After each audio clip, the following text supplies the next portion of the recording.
ஒருவேளை என்ன என் ஆண்டவர் தெரிந்து கொள்ளாமல் இருந்திருப்பாரே, ஆனால் ஒரு முஸ்லிம் குடும்பத்துல பிறந்து வளர்ந்த என்னை ஆண்டவர் அவருடைய அன்பினாலே இழுக்காமல் இருந்திருப்பாரானால் என் வாழ்க்கை அந்த 4 செவற்றுக்குள்ளாகவே முடிந்து போயிருக்கும். அதே பர்தாவுடைய முடிந்து போயிருக்கும். அதே ஒரு குறுகிய வட்டத்துக்குள்ளே முடிந்து போயிருக்கிறோம்.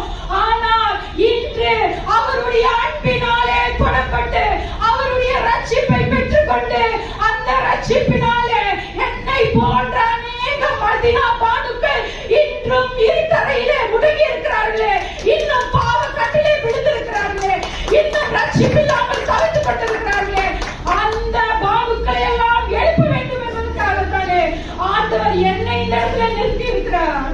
அந்த தரிசனத்தை உணராம என்னுடைய சுகபோகமான வாழ்க்கை போதும், ஆண்டவர் கொடுத்திருக்கிற ஆசீர்வாதம் போதும் சொல்லி நான் முடங்கி இருப்பேன்